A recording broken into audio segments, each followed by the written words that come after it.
성부와 성자와 성령의 이름으로 사랑의 주님, 오늘도 우리를 말씀 잔치에 초대해 주시니 감사드립니다. 오늘 포근한 날씨를 통해서 우리들에게 이제 봄이 멀지 않음을 깨닫게 해주시고 우리에게 새로운 희망으로 움츠러진 마음을 활짝 펼 수 있게 해주시옵소서. 말씀으로 우리를 이끌어 주시고 우리의 삶의 지표로 삼고 우리가 늘 어려움과 역경 속에서도 실망치 않고 주님 말씀 붙잡고 일어서게 하여 주시옵소서. 지금 어려운 시련과 역경과 환난 중에 있는 형제 자매들도 있습니다. 주님, 그들에게 힘과 용기를 주시고 일어설 수 있는 힘을 주시옵소서. 또는 영혼 육신 간의 상처와 또 질병으로 고통받고 있는 형제자매도 있습니다. 그들에게도 힘과 용기를 주시고 새로운 창조로 첫 창조의 아름다운 모습을 회복할 수 있도록 이끌어 주시옵소서. 말씀으로 창조하시고 말씀으로 구원하시고 말씀으로 성화시켜 주시니 주님 말씀만 붙잡고 새로운 창조를 이루고 당신의 구원에 대한 확신을 가지고 우리들이 그리스도를 닮아서 거룩한 삶으로 진양 나아갈 수 있도록 우리를 이끌어 주시옵소서. 어둠의 세력 사탄이 범접치 못하도록 성모님께서만 또 아래 보호주고 지켜주시옵소서. 이 시간 첫 시간입니다. 마치는 시간까지 주 성령께 온전히 맡겨드렸고 부족한 사제의 입술을 지켜주시어서 주님의 말씀만이 선포되게 하여 주시옵소서. 이 모든 기도를 성모 성심을 통해서 우리 주 예수 그리스도의 이름으로 비나이다. 아멘. 성부와 성자와 성령의 이름으로. 예, 한 주간 동안 여러분들 좀 공부 많이 해오셨어요? 지금 공부하는 시간이야. 여러분들 이 기간이 지혜서를 공부하니까 지혜로워지기 위해서 삶의 지혜를 터득하기 위해서 여러분들 공부를 많이 하셔야 돼. 예, 여러분 카톡을 보내드렸는데 두 꼬마가 앉아서 상담하죠. 예. 예, 남자아이가 그 여자아이 보고 뭐 한 살이 위인지 누나 우리 집에는 고민이 하나 있다고. 뭐냐고. 그 여자아이가 상담사야. 상담사. 우리 아빠는 불쌍해 죽겠대. 무엇이 그렇게 불쌍하냐 그러니까 우리 엄마한테 쩔쩔매고 엄마한테 매번 당하기만 하고 그래서 아빠가 불쌍해서 어떻게 하면 아빠를 좀 도와줄까 걱정이라고 무슨 좋은 방법 없겠느냐고. 예. 그러니까 이 여자아이가 야 우리 집 엄마는 일기예보래. 그러면서 엄마가 기분이 좋을 때는 가정 전체가 해가 쨍쨍 나고 엄마가 막 먹구름이 끼고 어두울 때는 가정 전체가 그냥 먹구름이 끼고 천둥번개가 친다는 거야. 그래서 야 그러면 어떻게 하면 좋으냐. 내버려둬.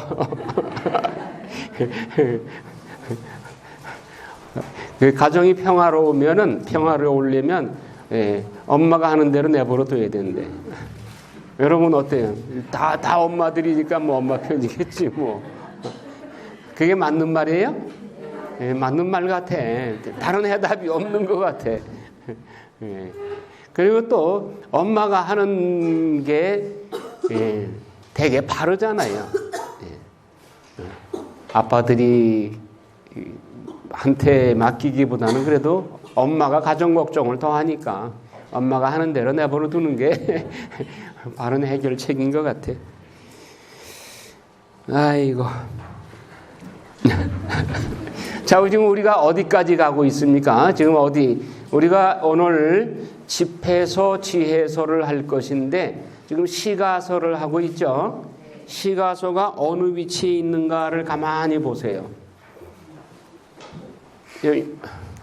여기 있죠? 요거 보이죠?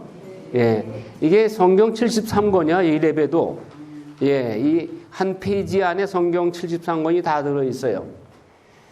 자, 구약을 먼저 보면 모세오경이 있습니다. 이게 중심에 있어요. 근데 모세오경 중에 가장 중요한 핵심 내용이 뭐냐? 모세오경이 율법인데 율법 중에 가장 핵심 내용이 예, 레위기요. 근데 구약, 신약, 그 약이라고 한 것은 계약을 말하는 거예요. 그러면 옛 계약, 새 계약, 이것이 성경 73권의 중심 핵이요. 두 기둥이요, 두 기둥. 그러면 옛 계약과 새 계약인데, 옛 계약 없는 새 계약이 있을 수 없고, 새 계약이 없는 옛 계약은 의미가 없어요. 그래서 옛 계약과 새 계약이 이렇게 중요한 밀접 불가분의 관계가 있는데, 옛 계약의 핵심 내용이 레위기에 다 들어있다. 모세오경 중에 레위기에 다 들어있다. 그러면 모세오경의 다른 네 책이, 네 권이 레위기와 어떤 연관이 있는가? 창세기에 성조 네 사람의 성조 이야기가 나오죠. 그래서 네 성조 아브라함, 이삭, 야곱, 요셉, 이 네 성조는 계약이니까 계약 당사자가 필요하죠. 한쪽 당사자는 하느님, 한쪽 당사자는 바로 그 네 성조 이야기다. 따라서 창세기는 언약의 주인공에 관한 이야기다. 하느님이 태초에 천지를 창조하시고 당신의 최고의 걸작품인 인간을 당신 모상대로 만드신 다음에 그 아담의 후손들 중에 네 성조를 뽑아서 그들과 계약을 맺으셨다. 그래서 창세기는 계약의 주인공들에 관한 이야기다. 탈출기는 이집트라고 하는 죄악의 도시에서 당신 백성을 끌어내서 당신이 계획하시는 젖과 꿀이 흐르는 가나안 복지로 인도하는 과정, 언약의 목적지로 탈출해 가는 과정, 이것이 탈출기의 내용이다. 민수기는 뭐냐? 광야에서 소위 민수기라고 하는 이 넘버스라고 하는 제목은 헬라어 성경 셉투아진타 70인역에서 붙여진 이름이고 히브리어 성경 이름은 베미드바르 광야에서 이라는 이름이에요. 그럼 광야에서 무엇이 있었느냐? 언약 즉 계약의 율법의 실천 훈련 과정이 광야에서 40년 동안 광야에서 이스라엘 백성들이 하느님을 예배하는 훈련을 한 것이 바로 민수기의 내용이다. 신명기는 제2세대들이 이 언약을 시나이산에서 받을 때 없었기 때문에 이 제2세대들에게 세컨 제너레이션에게 이 언약의 내용을 리바이벌해서 가르쳐준 내용이 신명기다. 모세가 죽기 전에 모압 평지에서 그 언약에 관한 설교 내용이 신명기의 내용이다. 따라서 요 모세오경이 레위기의 율법 내용과 이렇게 연결이 되어 있다. 그러면 모세오경 다음에 여호수아기 역사서로 넘어가는데 가나안 복지에 들어가서 그들이 이 언약을 율법을 잘 지켰느냐 안 지켰느냐를 어딜 보면 알 수 있어요? 역사서에서 볼 수가 있다. 역사서에 여호수아기, 판관기, 열왕기, 역대기 이런 역사서 안에서 구약의 백성들이 이 옛 계약을 잘 지켰느냐 못 지켰느냐가 역사서 안에 드러나는데 우리가 알고 있듯이 역사서 안에서 보듯이 이스라엘 백성들이 이 옛 계약에 충실했어요? 언약을 잘 못 지켰어. 그래서 그 언약을 잘 못 지킨 것에 대한 반성으로 하느님께서 그 불순종에 대해서 경고하는 메시지가 바로 예언서다. 예언서를 받고 잘 지켰다면 예언서 하나로 좋겠어. 그런데 몇 개의 예언서가 나왔어요? 18개 예언서가 나오도록 잘 안 지켰어. 애물단지. 그래서 마지막 예언서인 말라기 예언서를 마지막으로 하느님께서 입 다물죠. 딱 침묵 지키죠. 말해봐야 소용이 없으니까. 마지막으로 경고하는데 엘리야가 와서 자식의 마음을 아버지께 돌리라고 할 것인데 그 말을 잘 들을지 모르겠다. 잘 듣는다면 무서운 재앙을 피할 수 있을 것이다 하고 구약의 문이 쾅 닫혀요. 그것으로 구약이 끝나. 그런데 이제 하느님의 말씀은 그것으로 끝나는데 이제 중간사가 있어요. 신구약 중간사가. 하느님이 침묵 지키시는 동안 그러면 이스라엘을 외부의 강력한 소위 제국들이 침범을 하는 그 역사 내용이 마카베오 상하권의 중간사에 나오고 있다. 그런데 이 역사서를 통해서 볼 때 대부분의 이스라엘 백성들이 불순종했지만 그래도 소수의 남은 자들이 있었어요. 모범적인 신앙생활을 한 소수의 남은 자들이 있었어. 그 남은 자들이 하느님을 찬양한 내용들이 바로 시가서이다. 시가서의 대표적인 것이 시편, 그 다음에 우리가 지난 시간에 봤듯이 잠언, 코헬렛, 아가서, 지혜서, 집회서, 욥기, 이게 7개입니다. 이것이 바로 시가서이다. 남은 자들의, 소수의 남은 자들의 하느님 찬양의 시들이에요. 그리고 그들의 신앙을 통해서 하느님과의 체험 과정들, 순탄치만 않았던 그의 신앙의 과정들, 욥기 보세요. 여러분들 중에 지금 시련과 고난 중에 계시는 분이 계시는데 그런 분들은 1, 2, 3차 연단 중에 어느 연단 과정인가를 잘 살피시나 말이에요. 한번 비정을 통해서 연단 과정들, 신앙의 과정에 있어서 출애굽 과정이 이스라엘 민족 전체의 신앙의 여정이라고도 할 수 있지만 동시에 우리 각자의 신앙의 여정이라고 말할 수 있어요. 에집트는 영세받기 전에 내가 야인 시대, 내 멋대로 살던 시대를 생각할 수 있어요. 홍해바다를 건너서 세례를 받고 내가 물에 잠겼다가 옛사람이 죽고 다시 하느님 안에서 하느님의 자녀로 거듭나면서 광야 생활을 출발하는 거예요. 40년 동안 연단 과정 중에 3번의 연단 과정이 1, 2, 3차 연단이 있습니다. 그 과정을 통해서 마지막으로 가나안 복지에 들어갔다, 즉 천국 백성이 되는 과정. 가나안 복지에 들어가기 전에 길갈이라는 데서 할례를 받죠. 그것은 육신적인 할례만이 아니라 영신적인 할례. 천국 백성이 되기 위해서는 우리가 7죄종의 7가지 죄성들이 완전히 잘려나가야 돼요. 적당히 떠밀려서 천국 들어가는 것 절대로 아니에요. 7가지 죄성을 여러분들은 언젠가는 완전히 거기서 벗어나야 돼. 너나 할 것 없어. 신부도 마찬가지예요. 그러니까 여러분들 시련과 고통, 연단이 없이 7가지 죄성이 벗어져요? 저절로? 주일만 열심히 주일 도장만 찍어 오면은 천국에 그냥 들여보내줘요? 7가지 죄성이 그냥 매미가 그 허물 벗듯이 그렇게 벗어질까요? 예. 자기와의 싸움을 통해서 7가지 죄성에서 몸부림치면서 그 벗어나야 되는 거예요. 그러니까 편안해가지고는 안 돼. 우리 잘 알잖아. 여러분 자신을. 배부르고 등 따시면 기도할 마음이 나요? 예. 졸립지. 앉으면 눕고 싶고 누우면 자고 싶은 거예요. 이게 인간이에요. 그러니까 시련과 연단과 고통이 있어야 하나님께 부르짖게 된단 말이에요. 부르짖게 만들어서 여러분 사무엘기에서 우리가 봤죠.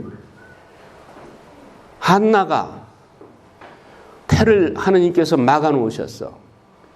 그리고 푸닌나가 첩인 푸닌나가 애를 베니까 한나 조강지처지만 애를 못 뺐어. 그러니까 푸닌나가 한나 옆을 지나가면서 배를 쑥 내밀고 약 올리려고 분나게 하려고 푸닌나가 그렇게 분나게 하니까 한나가 그게 고통스러우니까 엘리사제 앞에 가가지고 대낮부터 중얼중얼 하면서 기도하잖아요.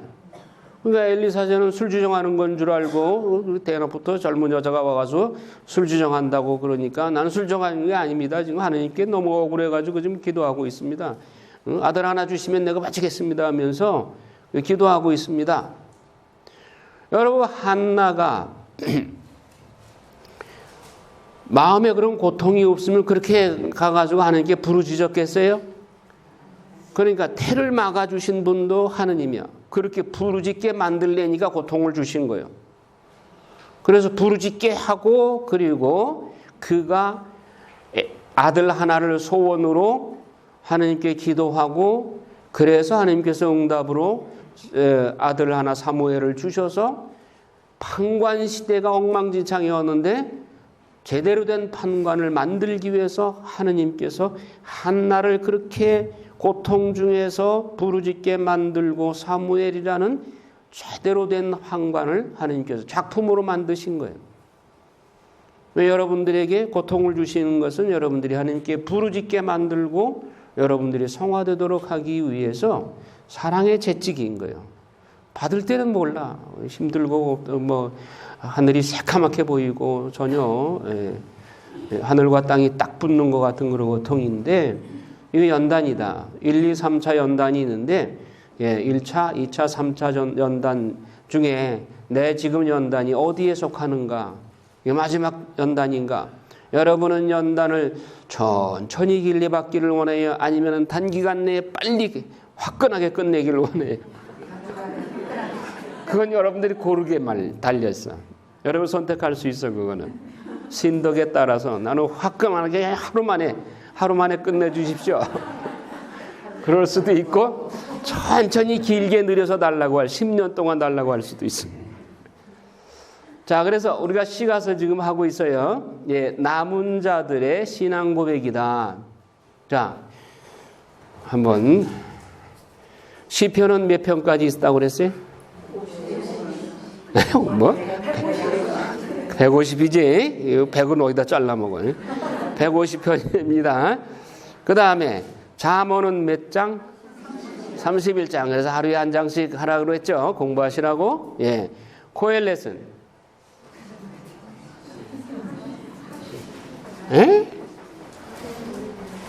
코엘렛이 전도서죠. 12장. 아가서는 8장.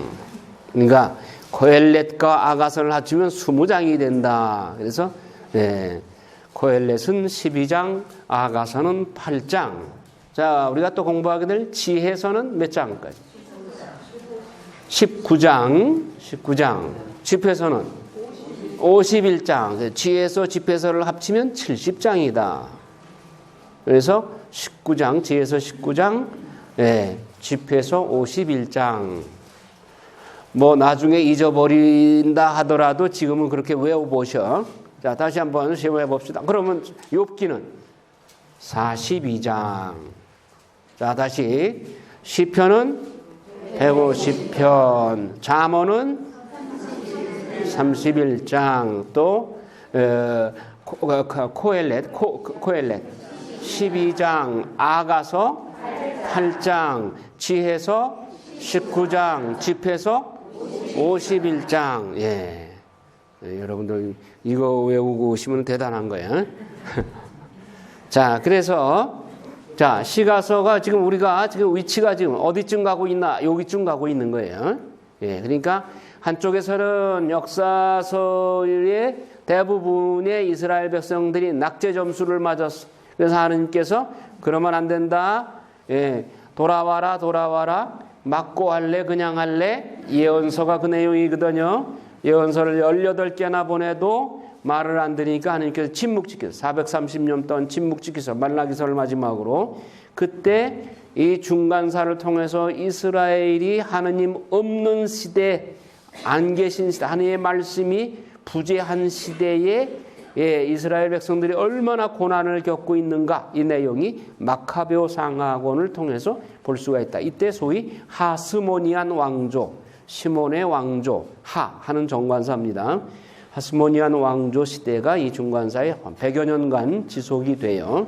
그러면서 BC 63년경에 폼페이우스에 의해서 로마가 시작이 되고 로마가 이 팔레스티나까지 점령하면서 이제 AD 6년 7년경에 예수 그리스도가 오심으로써 새 신약의 시대가 열리게 되고 사복음서와 그 사복음서의 증인들인 사도들에 의해서 사도행전이 이루어지고 사도행전 중에는 이제 바오로 사도가 1, 2, 3차 전도 여행을 통해서 바오로 서간 13개 서간이 쓰여지게 되고 이 복음서를 새 언약을 새로운 계약을 예수 그리스도로부터 피로 맺은 이 새 계약의 를 어떻게 실천할 것인가 여기에 대해서 공동 서간이 8개가 나오고 그다음에 이 모든 언약 옛 계약과 새 계약의 언약의 완성이 새 하늘과 새 땅으로 이루어지는데 새 하늘과 새 땅에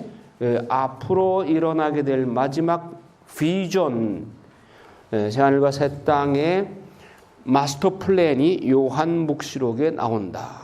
이렇게 해서 우리가 장차갈 마지막 시대에 예수님께서 재림하셔서 우리를 새 하늘과 새 땅으로 인도하실 때 그 광경이 그 비전이 요한 묵시록으로 이렇게 전개된다. 그래서 이 성경 73권의 내용 전체가 이렇게 연결이 되는 것이다. 이걸 따로따로 공부하면은 생명을 잃게 되는 거예요. 그러니까 성경은 하나의 뭉치고 이것이 하나의 유기체적으로 계약, 옛 계약과 새 계약의 심장을 통해서 실핏줄처럼 연결이 돼서 모든 성경이 다 연결이 되는 거예요. 이 계약과 다 연결이 되는 거예요. 그래서 이것이 끊어지면 안 돼. 이걸 다 연결시켜야 돼. 따라서 창세기와 요한복음이 밀접 불가분의 관계가 있어요. 그리고 요한묵시록과 밀접 불가분의 관계가 있어요.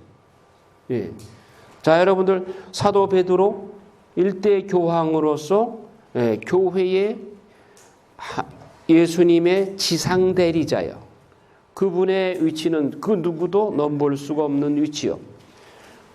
반면에 요한 사도, 이 요한 사도의 역할, 그 누구도 대신할 수 없는 중요한 역할이에요. 왜? 그는 예수님의 최후의 만찬 때 예수님의 가슴에 기대어서 예수님 심장 맥박 소리를 들은 유일한 사도요.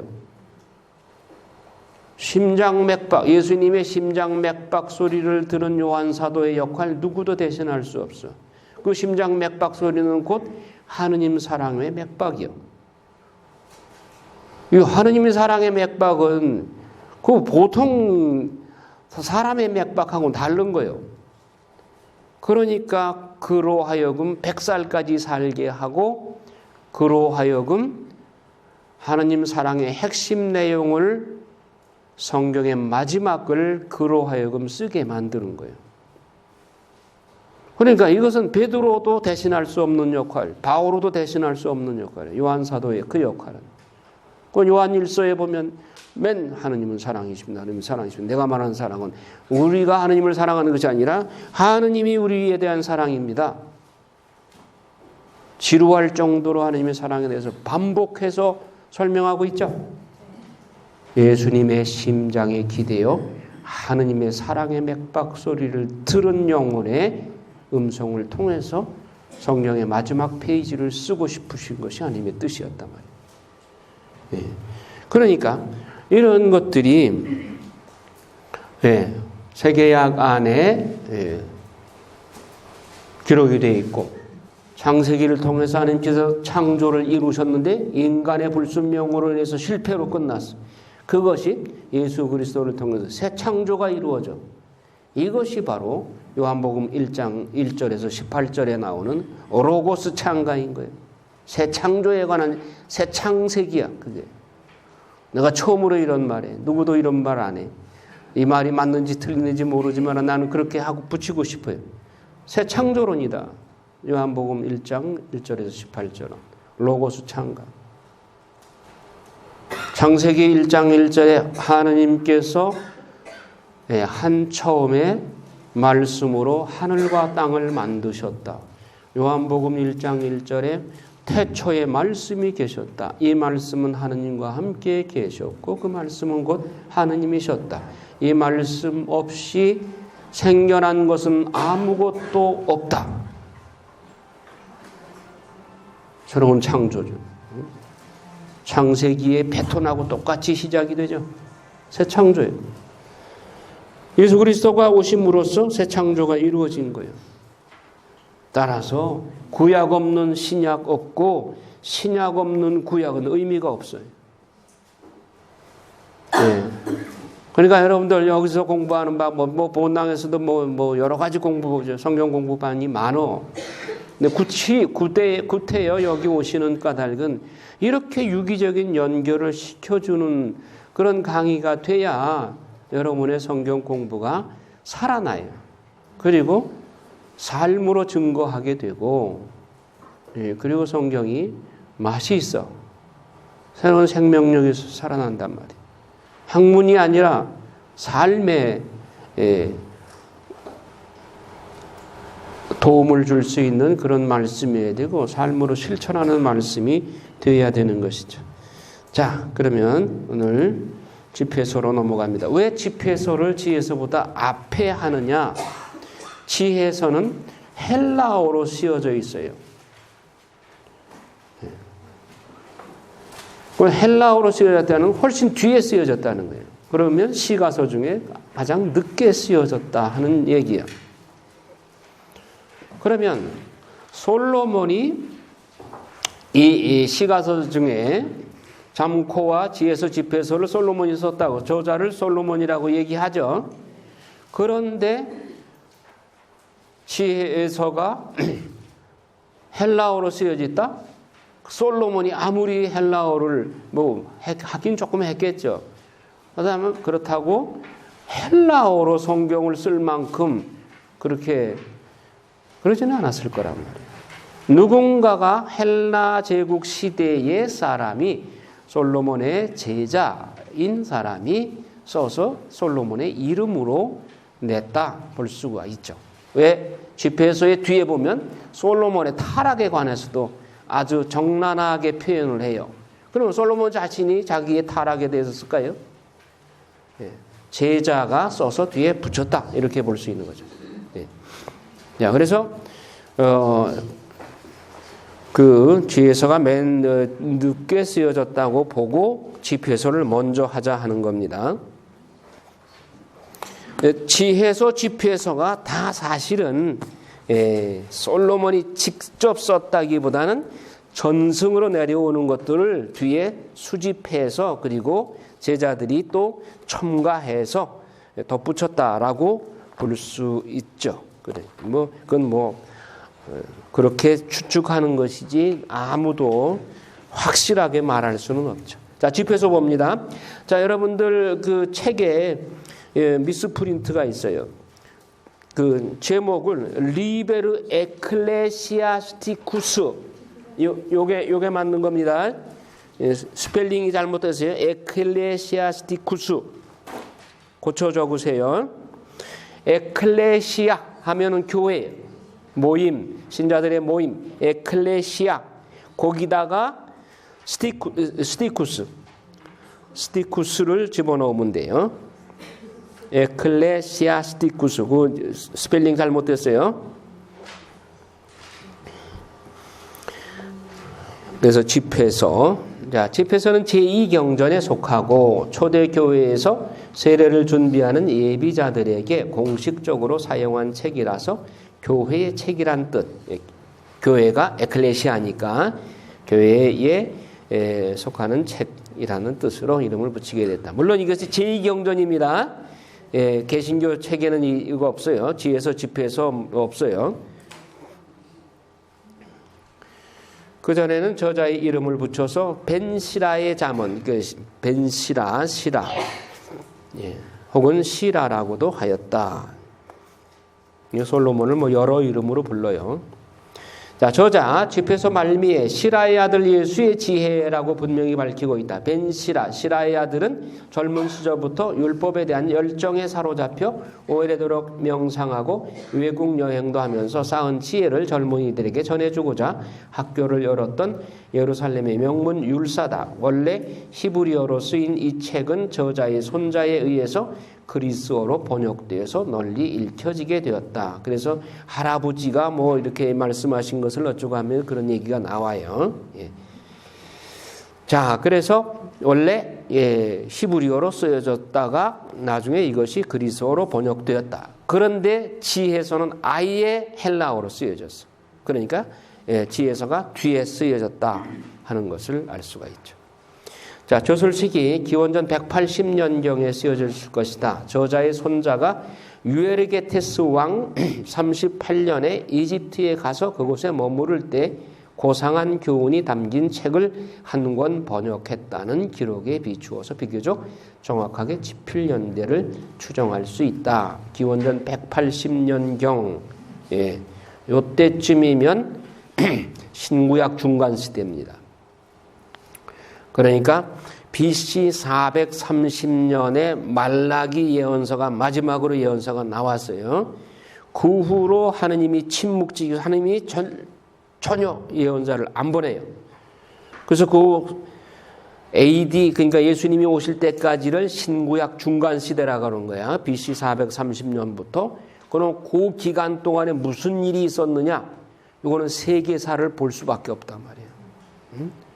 그때 가서 신구약 중간 시대에 가서 세계사를 본 헬라 제국 시대, 그리고 헬라 제국이 알렉산더 대왕이 31살에 일찍 죽어요. 10년 동안 정복, 눈부신 활약으로 정복을 해놓고 그 거대한 땅을 남겨놓고 갑자기 죽어요. 그렇게 되니까 5 장군들한테 그 넓은 땅을 나누어줘요. 사이좋게 지내는 것이 아니라 서로 치고받고 헤게모니 싸움을 하죠. 5 나라가 4나라, 4나라가 3나라, 3나라가 2나라로 남는데 이집트 지역의 프톨레미 왕조, 시리아 지역의 셀류코스 왕조 2나라가 중간에 이스라엘을 샌드위치로 놓고 팔레스티나를 이쪽에서 밟고 지나고 저쪽에서 밟고 지나고 그러면서 이스라엘 예루살렘 이 지역은 완전히 그냥 쑥대밭이 되는 거예요.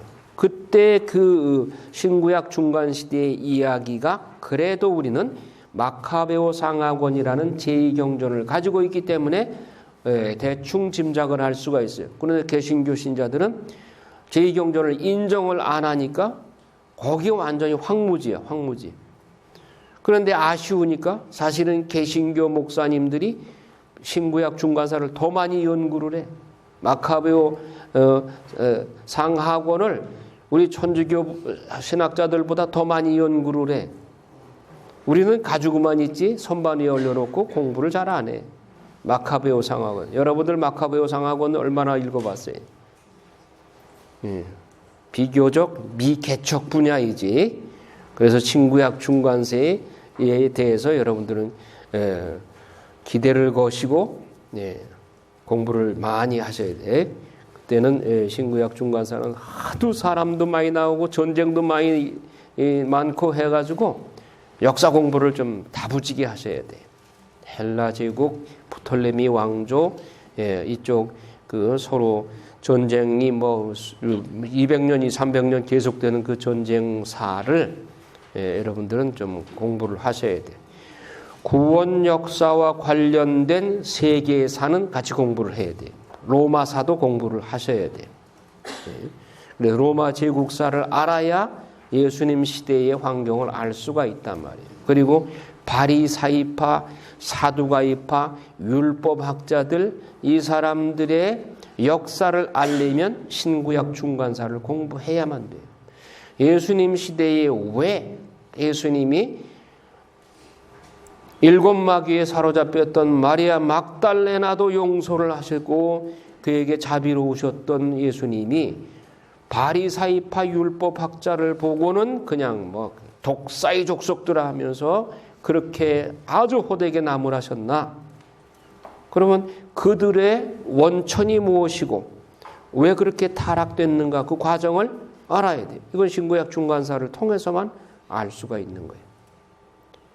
그러니까 여러분들한테 관심을 가지라 또 흥미를 가지라라는 의미에서 이렇게 귀띔을 하니까 신구약 중간사에 관심을 가지시란 말이에요.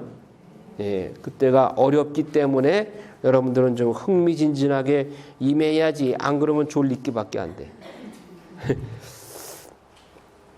자, 그 다음에 조술 목적은 이집트의 프톨레미 왕조와 시리아의 셀류코스 왕조에 의해서 더욱 널리 퍼진 헬레니즘 문화권 안에 살면서 전통신앙에 대해서 의문을 품거나 회의하는 유다인들을 붙들어주고자 했다.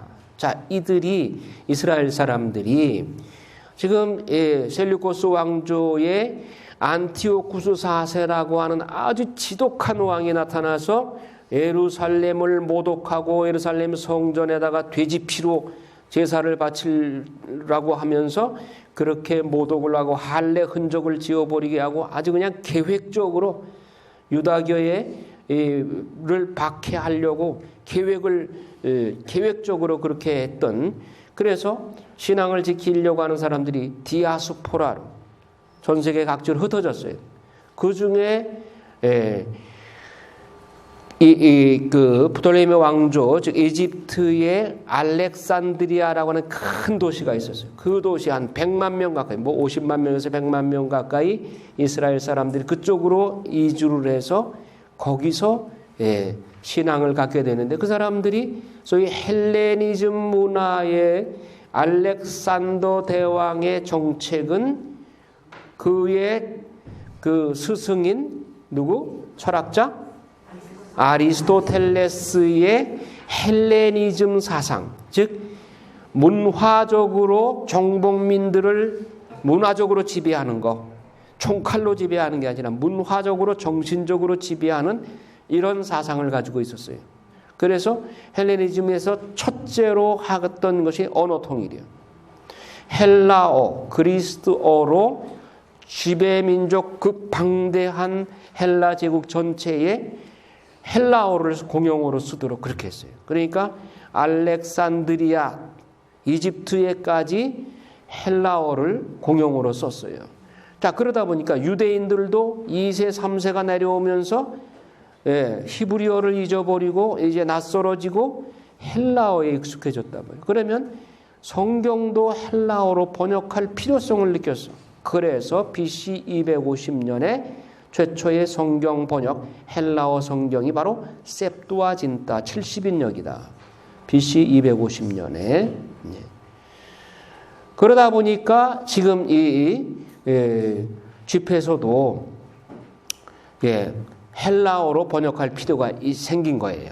그래서 헬레니즘 문화권에 살면서 전통신앙에 대한 의문을 품거나 자기들이 하느님이 우리를 지켜주시고 보호해 줄 줄 알았는데 우리가 이렇게 박해를 받고 디아스포라로 사방에 흩어지게 되니까 뭐 하느님 우리 지켜주시는 거야? 안 지켜주시는 거야? 하느님 정말 우리 하느님 맞나? 이러면서 의심을 가질 때 그들을 붙들어주고자 해서 이 집회서를 쓰게 되었다. 율법을 통하여 계시된 참 지혜를 지니고 있으므로 헬레니즘을 무작정 따라가기보다는 하느님께서 일러주시는 올바른 지혜의 길을 추구하라고 촉구하는 목적에서 이 집회서를 쓰게 됐다. 워낙 방대한 내용이라 인생의 문제들을 좀 다루지 않은 것이 거의 없을 정도다. 그러니까 내가 오늘 눈이 충혈이 됐는데 이 집에서 51장을 다 읽으려니까 어제 밤부터 그냥 계속 읽다 보니까 읽으면서 생각이 나는 것이 뭐냐면 이 세상에서 명언이라고 말한 사람들 다 이 집에서나 지에서에 보면 다 나와. 그러니까 누가 명언했다고 하는데 그 비슷한 내용이 이미 벌써 성경에 다 나와 있어요. 그러니까 전도서에 해 아래 새로운 것 없다. 성경 이외에 새로운 거 없어요. 그래서 성경 한 권만 붙잡고 공부하시면 여러분들 세상을 성공할 수 있어요. 그러니까 제일 무서운 사람이 도서관에서 수백만 권의 책을 읽는 사람보다 책 한 권 붙잡고 있는 사람이 제일 무서운 사람이에요. 아셨죠? 에이브라함 링컨이 그런 분이잖아요. 그분은 성경 한 권 가지고 어머니한테 유산으로 물려받은 낡은 성경 그 한 권 가지고 대통령 됐고, 그리고 미국에서 가장 존경받는 대통령 중에 한 분이 되신 것이죠. 여러분도 성경 한 권으로 만족하시기 바라요. 예. 뭐 여유가 있으면 또 성경 해설서나 이런 거 우리 교재는 읽어야지. 그렇다고 그냥 교재도 안 읽고 성경만 붙잡고 있으면 안 되지. 자, 그래서 지혜의 완성은 주님을 두려워함에 있으니, 집에서 1장에서 23장까지. 예, 그냥 지혜의 근본은 하느님을 두려워하는데, 두려움이 이게 공포가 아니라 경외심, 예, 경외심, 공경경자, 예, 두려워할 외자, 두려운 마음으로 공경하는 거예요. 예. 하나님은 절대로 만만하게 봐서는 안 된단 말이죠. 지혜의 근원은 하나님의 말씀에 있다. 그럼 지혜는 어디서 옵니까? 1장 1절에 모든 지혜는 주님께로부터 오며 언제나 주님과 함께 있다. 따라서 주님을 두려워함이 지혜의 시작이자 완성이다. 주님께서 주시는 지혜를 받기 위해서는 무엇보다도 주님의 계명을 지켜야 한다. 그러니까 요한복음에도 나를 사랑하는 사람은 내 계명을 지켜라. 계명을 지키는 것이 하나님을 사랑하는 것이고, 지혜를 받기 위해서는 계명을 지켜야 된다. 말로만 하나님 사랑한다고 하면서 계명을 안 지키면 그건 거짓말이야.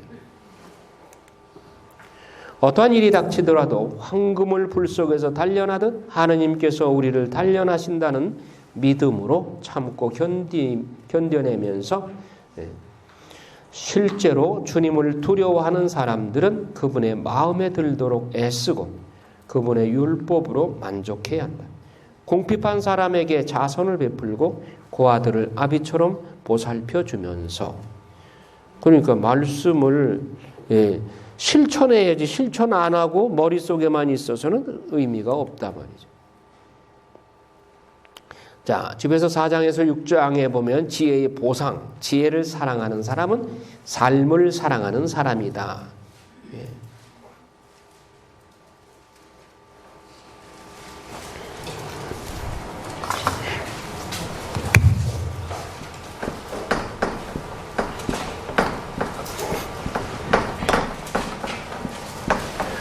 여러분, 컴퓨터 치다가 사람을 어떻게 하나를 잘못 치면은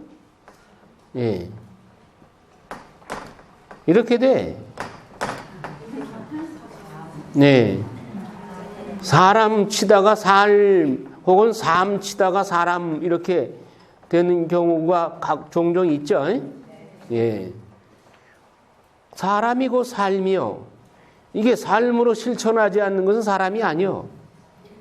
예. 그리고 여러분, 미음이 이응으로 바뀌면 뭐가 돼? 사랑이요. 예. 그러니까 사람은 사랑하지 않으면 사람이 아니요. 이 한글이 참 세종대왕한테 우리는 감사해야 돼.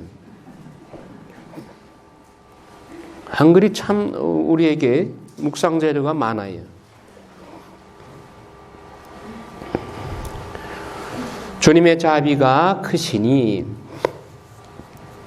내가 아무리 많은 죄를 지어도 용서하시리라고 자만하는 일이 없도록 조심하며, 이처럼 주님을 두려워하면서 사는 사람은 참된 벗을 만들게 된다. 그러니까 주님을 경외하는 마음은 주님을 그저 만만하게 보고, 하느님은 사랑이시니까 아무리 내가 잘못해도 그냥 적당히 봐주시겠지, 그거 아니란 말이죠. 그러니까 하나님의 정의와 사랑은 동전의 양면과 같아 어느 하나가 없이는 다른 하나도 설 수가 없어요. 하나님의 정의가 없는 사랑은 의미가 없어. 너도 나도, 죄인도 악인도 선인도 똑같이 천국의 같은 행복의 나라에 들어갈 수 있다면 그건 정의가 아니에요. 그거는 진정한 사랑도 아니에요. 생각해 보세요. 아시시의 성 프란치스가 밥 굶기를 밥 먹듯이 하셨고 옷 한 벌로 평생을 그렇게 누추하게 사셨는데 그분이 가신 천국하고 평생을 지멋대로 누릴 것 다 누리고 마지막에 친구 잘 만나가지고 대세 받으면 어떻게 돼? 청당 간다고 돼 있잖아. 그렇죠? 원본제가 다 사해지잖아요. 세례의 효과로. 대세 받고 천국 간 사람이 프란치스코 성인하고 같은 방 쓰게 된다. 이거는 불공평해. 그 프란치스코 성인 너무 억울하잖아. 결코 그런 일이 있을 수가 없어요. 그건 하나님의 정의 아니요. 그건 사랑도 아니요. 정의 없는 사랑은 진짜 사랑도 아니요. 그렇다고 사랑 없는 정의는 이건 뭐 그냥 쌍날 칼과 같아가지고 가는 곳마다 상처밖에 안 내. 그러니까 칼은 칼집을 평소에는 꽂아놓고 요긴한 때만 빼서 쓰라고 있는 것이지 아무 때나 휘두르라는 게 아니에요. 아무 때나 휘두르면 칼이 무뎌져. 그렇죠? 요셉 성인이 바로 의인이요. 바로 그런 의인이요. 요셉 성인이 의로운 사람이었다 성경에 나오죠. 그렇다면 의인이라고 해서 쌍날 칼을 들고 마구 휘두르러 댔는가? 아니 글쎄 나이 약혼녀가 애를 뱄어. 이거 있을 수 없다. 그 당시의 율법으로는 공개 처형할 때. 그런데 요셉은 마리아를 해칠 마음이 없었기 때문에 남모르게 파혼하기로 했죠. 이거 신중한 거예요. 의인이었지만 그러니까 의인이라는 거는 말은 뭐예요? 불의를 그냥 눈 감아줄 수 없는 것이죠. 그러면 혼전에 임신했다고 하면 이거는 유다의 율법에 어긋나는 일이야. 그러니까 파혼을 해야 돼. 그런데 공개 처형할 수 있는 권한도 있지만 그러나 마리아를 해칠 마음이 없었기 때문에 남모르게 파혼하기로 했다. 이건 율법에 어긋나는 일 아니거든요. 그랬더니 그날 밤에 하나님께서 꿈에서 사실은 성령으로 잉태된 것이니까 절대로 의심하지 말아라. 이렇게 꿈에 현명을 하니까 요셉 성인이 두말 않고 마리아를 아내로 맞아들이잖아요. 그러니까 요셉 성인의 그 의인으로서의 그 칼을 아무 때나 휘두른 게 아니란 말이에요.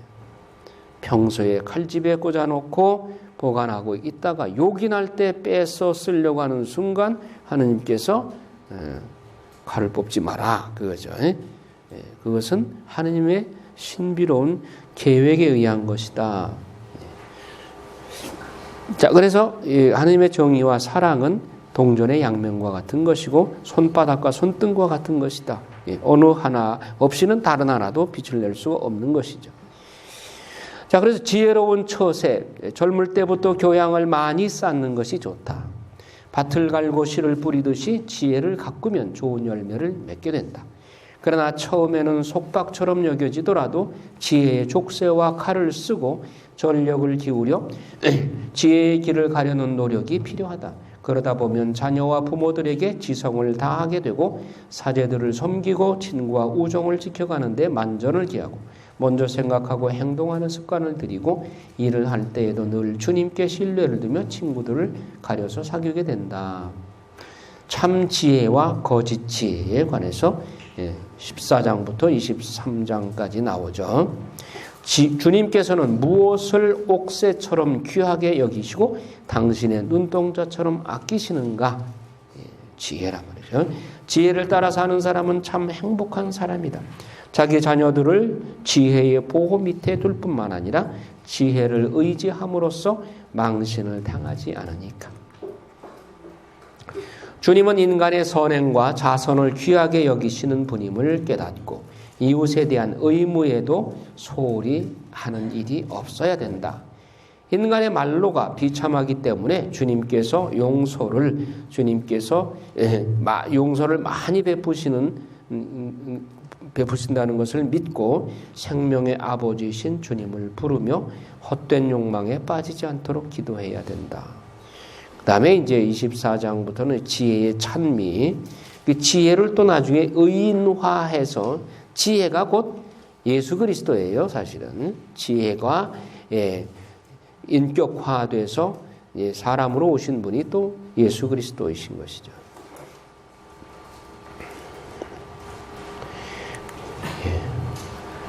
율법과 제사, 하느님의 정의에 대해서. 자, 그러면 그 집회서를 내용이 뭐 너무 많아서 하나하나 조금씩 중요한 부분만 짚어가면서 보도록 하겠습니다. 자, 집회서 그 머리글 이거는 다 읽어보시고, 자, 시라의 지혜, 제1부 지혜와 금원들. 자, 여기 여러분들 지혜서, 집회서를 공부할 때는 전에 내려오던 그런 경귀들 또는 그런 금원들을 모아서 집대성한 것이지, 어느 날 그냥 책상 앞에 앉아가지고 줄줄줄줄 받아 쓴 게 아니에요. 그러니까 단편들로 이렇게 구전이나 혹은 전에 내려오는 내용들을 모아서 수집해서 정리해서 이렇게 한 권의 책으로 만든 거예요. 그래서 제1부에 보면 시라의 지혜가 나오는 게 지혜의 신비. 지혜의 근원은 하늘에 계시는 하느님의 말씀이며 지혜의 길은 영원한 계명이다. 그 다음에 이제 타이틀을 보면 주님을 경외함. 자, 19절 읽어볼까요? 그분께서는 지혜를 알아보고 헤아리신다. 지혜는 슬기와 명철한 지식을 비처럼 쏟아붓고 자신을 붙드는 이들의 영광을 드러높인다. 지혜의 뿌리는 주님을 경외함이며 지혜의 가지는 오래 삶이다. 주님을 경외함은 죄를 멀리하게 하고 이 경외심이 머무는 곳에서는 모든 분노가 사라진다. 주님을 경외함이 지혜의 근본이다. 자, 2장에 보면 시련 속에서 주님을 경외함. 1절 읽어요. 얘야, 너 자신을 시련에 대비시켜라. 내 마음을 바로잡고 확고히 다지며 재난이 닥칠 때 허둥대지 마라. 주님께 매달려 떨어지지 마라. 내가 마지막에 번창하리라. 너에게 닥친 것은 무엇이나 받아들이고 처지가 바뀌어 비천해지더라도 참고 견뎌라. 금은 불로 단련되고 주님께 맞가진 이들은 비천의 도가니에서 단련된다. 질병과 가난 속에서도 그분을 신뢰하여 그분을 믿어라. 그분께서 너를 도우시니 너희를 닥고 그분께 희망을 두어라. 자비를 기다려라. 빗나가지 마라. 넘어질까 두렵다. 주님을 경외하는 이들아, 그분을 믿어라. 너희 상급을 결코 잃지 않으리라. 주님을 경외하는 이들아, 좋은 것들과 영원한 즐거움과 자비를 바라라. 그분의 보상은 기쁨을 곁들인 영원한 선물이다. 지난 세대를 살펴보아라. 누가 주님을 믿고서 부끄러운 일을 당한 적이 있느냐? 누가 그분을 경외하면서 지내다가 버림받은 적이 있느냐? 누가 주님께서 부르는데 소홀히 하신 적이 있느냐? 주님께서는 너그럽고 자비하시며 죄를 용서하시고 재난의 때에 구해주신다. 불행한 비겁한 마음과 게으른 손, 불길을 걷는 죄인. 거기까지만. 자, 그 다음에 3장에 보면 부모에 대한 의무. 우리 가톨릭 교회는 효도하는 종교입니다. 효도하는 종교예요. 그래서 10계명 중에 4계명이 부모에게 효도하라 돼 있죠. 효도하는 종교예요. 그러면 우리가 가톨릭 신자이면서 효도할 줄 모른다? 그거는 빈신앙이야. 껍데기 신앙이야. 그런데 10계명 중에 자녀를 사랑하여라 있어요? 왜 그래? 없어요? 네? 그건 계명에 안 넣어도 다 하니까. 왜? 부모에게는 본성적으로 자녀 사랑의 마음을 주었죠. 그러니까 부모가 자녀를 낳아서 키우도록 한 하느님의 의도는 무엇이냐? 너희들이 자녀를 키워봐야 하느님의 마음을 알 수 있다는 얘기예요. 그러면 그 신부님들은 어떻게 된 거예요?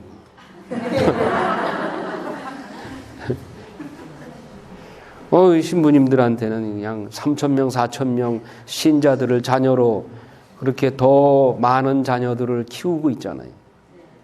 그러니까 사제들은 오히려 신자들을 더 공평하게 사랑하기 위해서 오히려 더 큰 사랑을 키워주시기 위해서 한 여자에게만 한 가정의 자녀에게만 국한되는 그런 사랑이 아니라 보편적인 사랑을 하도록 하기 위해서 하나님께서는 더 큰 부모로서의 역할을 하게 하신 것이죠. 자, 9절부터 읽어볼까요? 아버지의 축복은 자녀들의 집안을 튼튼하게 해주고 어머니의 저주는 집안을 뿌리째 뽑는다. 아버지를 욕되게 하는 자신을 영광스럽게 하지 마라. 아버지의 치욕이 내게 영광이 될 수는 없다. 사람의 영광은 제 아버지의 명예에서 나오고 어머니가 불명예스러우면 그 자녀들은 비난거리가 된다. 얘야 내 부주가 그가 살아있는 동안 슬프게 하지 마라. 그가 지각을 잃더라도 인내심을 가지고 그를 업신여기지 않도록 내 힘을 다하여라. 아버지에 대한 효령은 잊혀지지 않으니 내 죄를 상쇄할 여지를 마련해 주리라. 내가 재난을 당할 때 내가 기억되리니 내 죄가 따뜻한 날 서리처럼 녹아내리리라. 아버지를 버리는 자는 하느님을 모독하는 자와 같고 자기 어머니를 화나게 하는 자는 주님께 저주를 받는다. 자, 이거 보세요. 이거 실버타운에 써붙여야 돼. 양로원이나 이런 데 다 써붙여야 돼. 그러니까 성경에 모든 얘기가 다 들어있어요. 이렇게 풍부한 내용을 담고 있잖아요. 그러니까 신앙생활을 하면서 부모에게 효도 안 하고 그러면 안 되는 거죠. 도저히 그럴 수가 없는 것이죠. 네.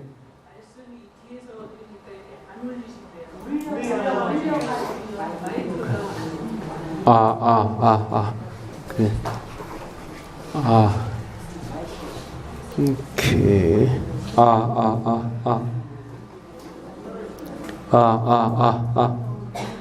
내가 감기 기운이 있어서, 근데 이것도 좀 이상한 것 같다.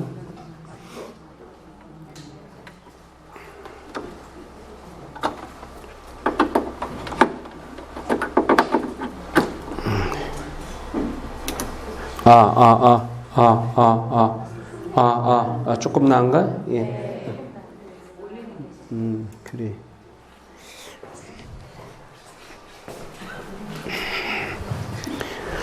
지금까지 강의한 내용을 다 못 알아들었다 그러면 또 안 되는데. 마이크 핑계 대고 또 못 알아들었다 그러면 안 되잖아요. 자. 부모 공경하라 그러니까 못 알아들었다고.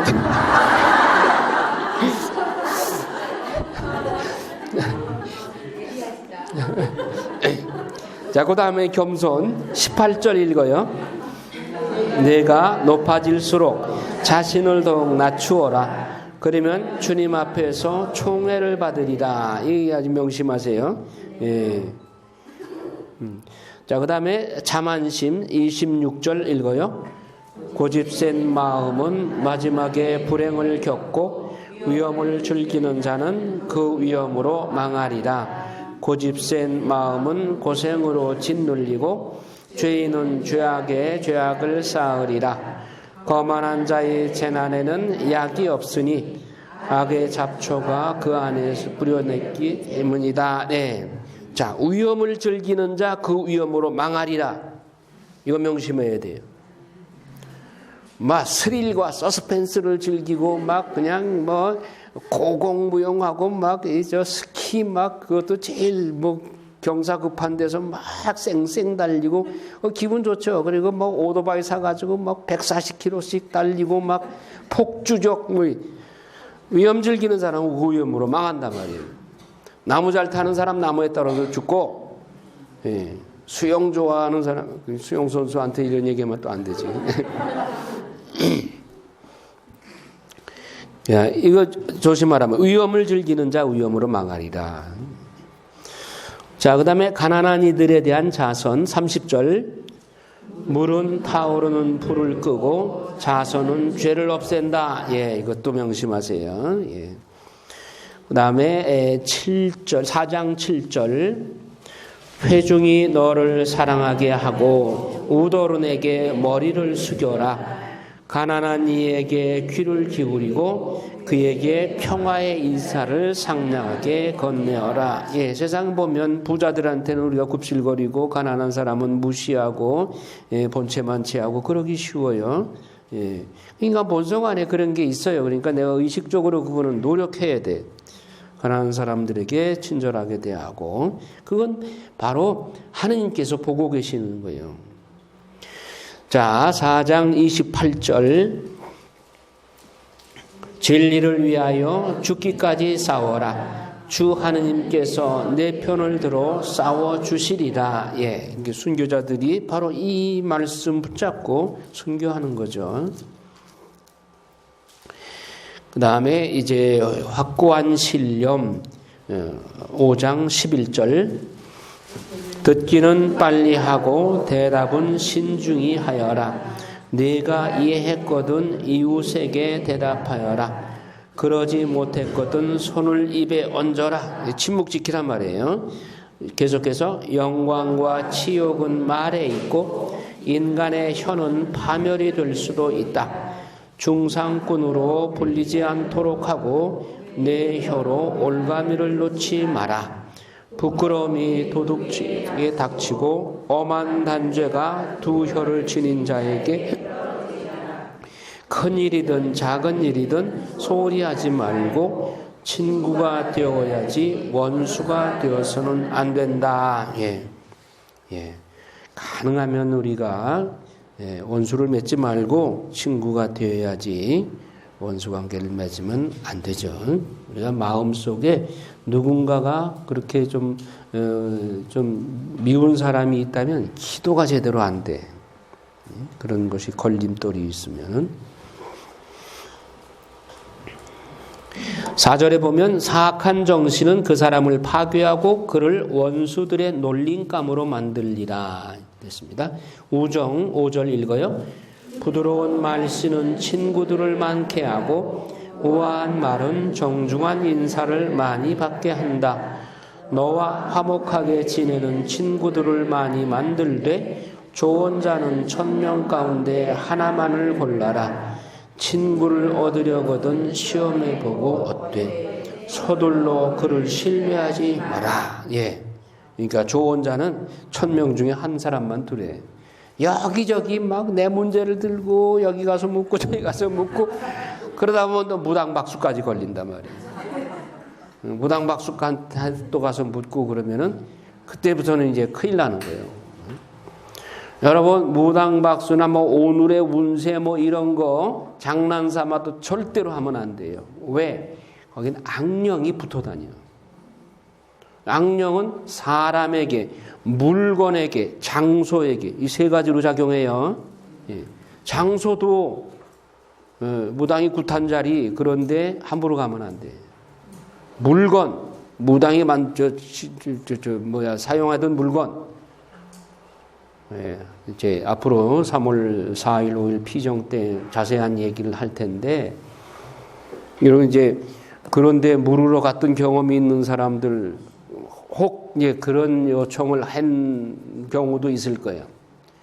무슨 재앙이 있어서 그런 재난을 피하게 해달라고 그러는데 혹시 당신 유물이나 유품 중에 뭐 하나 좀 달라고 했을 때 머리카락이라든가 옷자락이라든가 이런 거를 요구할 수 있어요.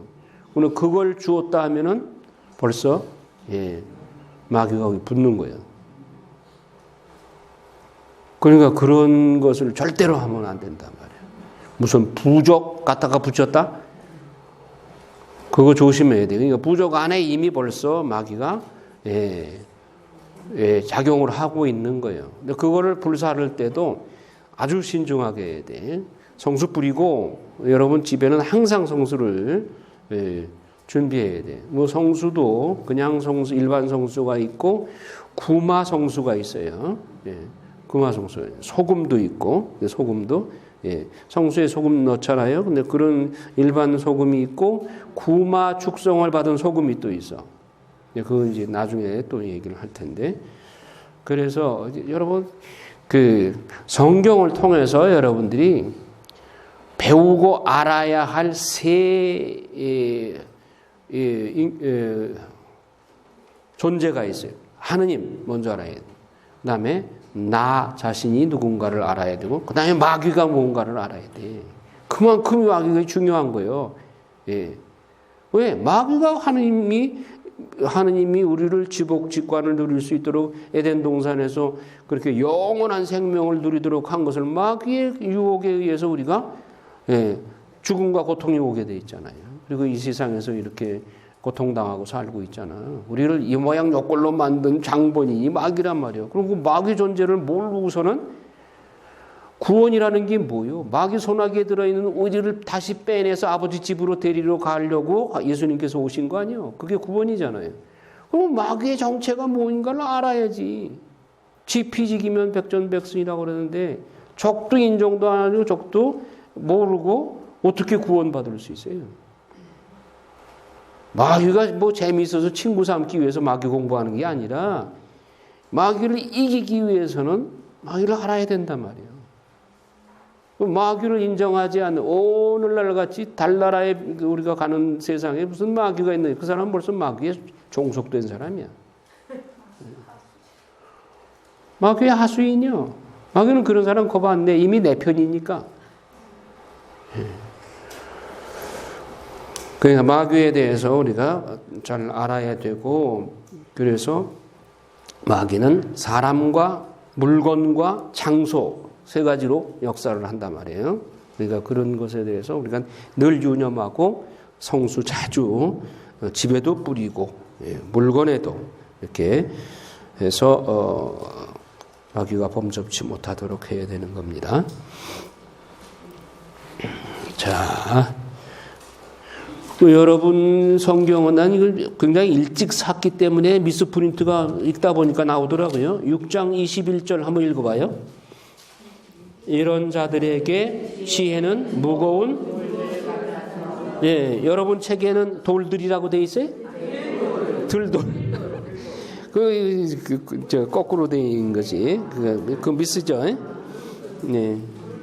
그거 아직도 안 고쳤는가 봐. 나 이거 초판이라 아마 후에 그 다른 판에는 고쳤을 줄 알았는데 아직 안 고쳤는가 보네.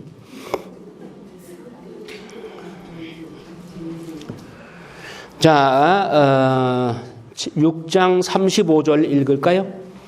하느님에 관한 온갖 하마를 즐겨 듣고 지혜로운 금언이 너에게서 빠져나가지 못하게 하여라. 지각 있는 일을 보거든 이른 새벽부터 그를 찾아다니며 너희 발에 문지방이 닳도록 들락거리라. 주님의 법령을 되새기고 언제나 그분의 계명을 묵상하여라. 그분께서 내 마음을 든든히 잡아주시고 갈망하는 지혜를 너에게 주시리라. 그러니까 지혜를 얻기 위해서는 이렇게 새벽부터 일어나서 갈급해하는 마음으로 지혜 있는 사람에게 문지방이 닳도록 발이 닳도록 그렇게 들락거려라. 미리네에서 성경 강의가 있다니까 그냥 문지방에 발이 닳도록 그렇게 찾아다니라. 여러분들처럼 그래야 지혜를 얻는단 말이죠. 자, 7장 13절을 읽어요. 어떤 거짓말도 하려 들지 말라. 거짓말을 거듭하면 끝이 좋지 않다. 예.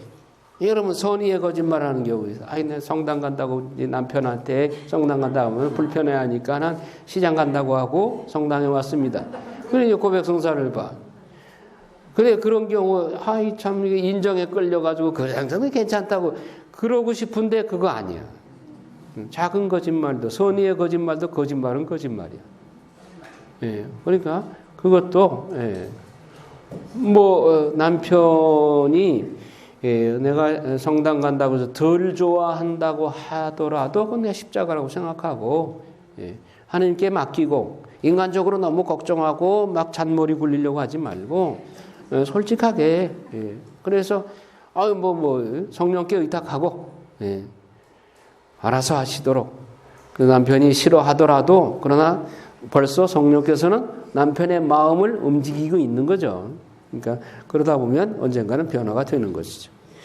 자, 그런데 15절 읽어봐요.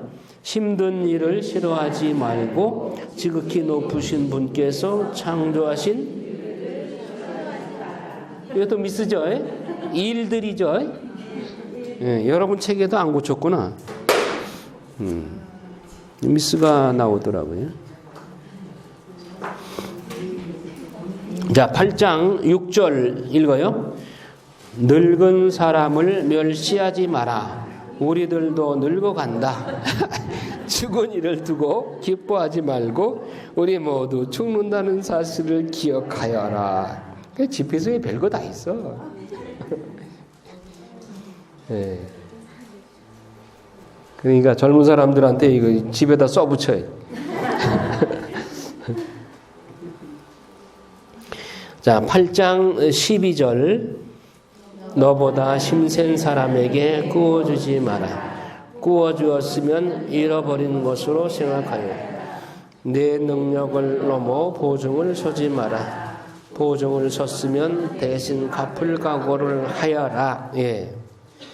그러니까 구워줄 때는 아예 못 받을 걸 생각을 하고 아주 준다. 그렇게 생각을 하고 줘야 나중에 속이 편해.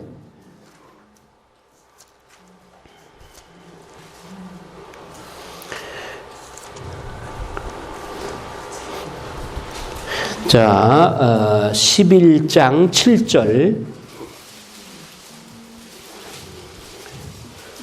11장 7절 자세히 알아보기 전에 꾸짖지 마라. 먼저 생각해보고 나서 질책하여라. 듣기 전에 대답하지 말고 남이 말하는 도중에 끼어들지 마라. 너와 상관없는 일로 다투지 말고 죄인들이 시비를 가릴 때 자리를 함께하지 마라. 이야 너무 많은 일을 벌이지 마라. 일이 많으면 벌을 전지 못한다. 추구한다고 다 얻을 수는 없고 달아난다고 벗어나는 것도 아니다. 예, 참 너무너무 타당한 말씀이죠. 예, 우리가 가끔 너무 급한 성격 때문에 자세히 알아보지도 않고 예, 꾸짖기 먼저 하고 나서 나중에 사실을 알아보니까 그게 아니야. 미안하죠. 예? 자녀들한테. 예. 예. 그리고 남이 말하는 도중에 끼어들지 마라. 이 대화에 있어서 가장 이게 우리가 범하기 쉬운 실수죠. 남이 말하는 도중에 그냥 끼어들어가지고 남의 말을 가로막아. 그 중단된 사람은 상당히 마음이 안 좋지.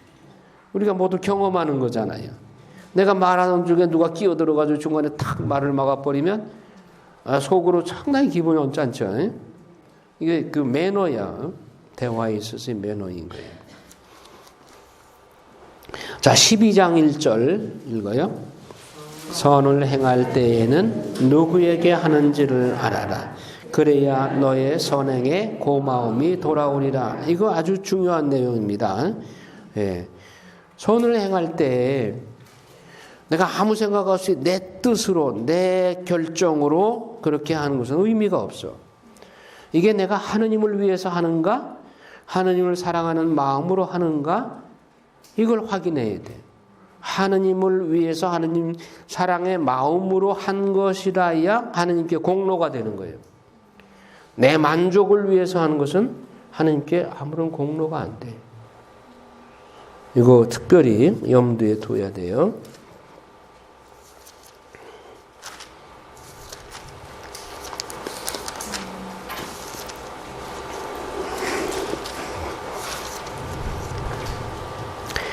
자, 17장 11절 계약과 율법.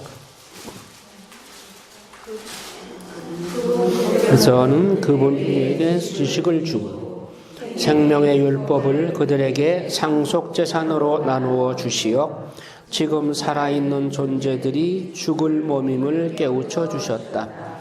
그분께서는 그들과 영원한 계약을 맺으시고 당신의 판결을 그들에게 보여주셨다. 그들의 눈은 그분의 위대하신 영광을 보고 그들의 귀는 그분의 영광스러운 소리를 들었다. 그분께서는 온갖 불의를 조심하여라 하고 그들에게 말씀하시며 그들 각자에게 제 이웃에 대한 계명을 주셨다. 예, 그 전에 이제 17장 5절에 보면 그들은 주님의 5가지 능력을 사용할 수 있게 되었다. 덧붙여 그들에게는 6번째 그들에게 지성을 나누어 주시고, 이 5가지 능력 5관입니다. 5관 플러스 지성을 주시고 7번째 이성을 주셨다. 그래서 분별력과 혀와 눈을 주시고 지식과 이해력, 선악을 판별할 수 있게 해주셨다. 그리고 경외심을 심어 주셨다. 네, 그에 대한 자세한 설명들이 이제 계약과 율법, 지식, 생명의 율법, 영원한 계약, 판결, 또 그분의 위대한 신 영광을 눈으로 통해 보게 해주시고 귀로 영광스러운 소리를 듣게 해주셨다. 이런 말씀들이죠.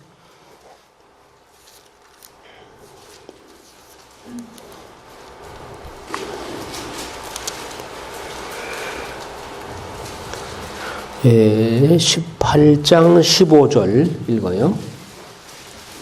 얘야 너의 선행에 비난을 쉬지 말고 온갖 선물에 모진 말을 곁들이지 말자. 이슬이 불볕 더위를 가라앉히지 않느냐. 그처럼 말 한마디가 선물보다 낫다. 예, 말 한마디가 선물보다. 그래서 부드러운 말 한마디가 천냥빚을 갚는다는 우리 속담에도 있듯이 말로써 우리가 상처를 주고받는 경우가 많죠. 자, 19장 1절 주정뱅이 일꾼은 부자가 되지 못하고 작은 것을 무시하는 자는 조금씩 망하리라. 작은 거 무시하면 안 되죠. 예.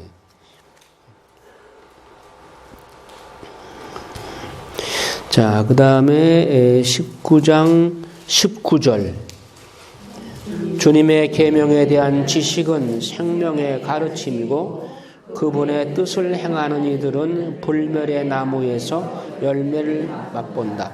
모든 지혜는 하느님을 경외함이니 모든 지혜 안에 율법의 실천과 그분의 전능하심에 대한 지식이 들어있다. 예.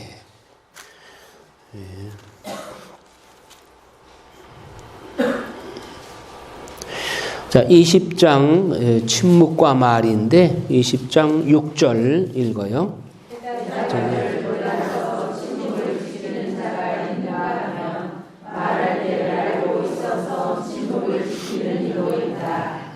지혜로운 사람은 때를 기다리며 침묵하지만 헛공개가 아우른 때를 놓친다.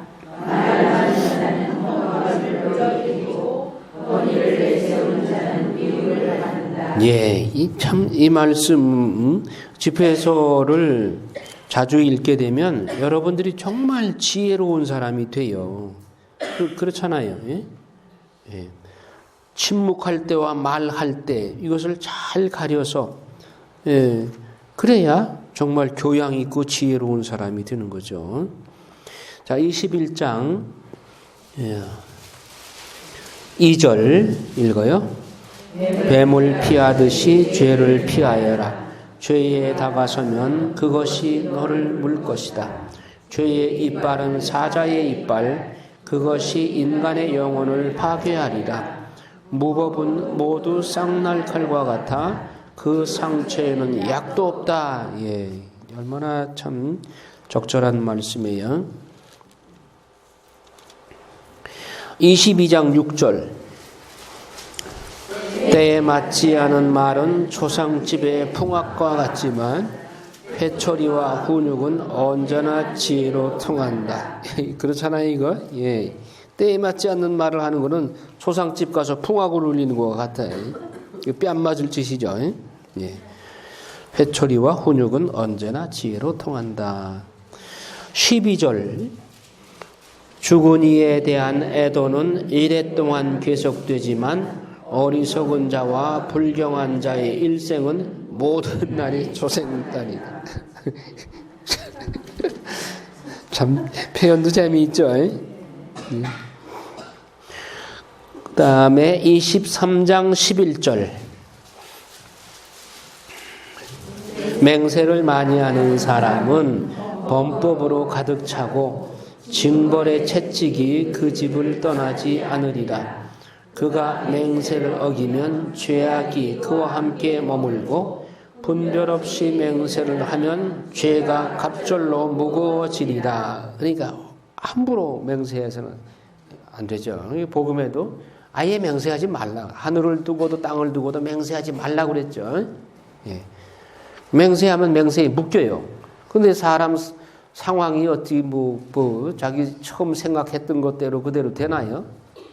그러니까 아예 맹세를 안 하는 게 낫죠.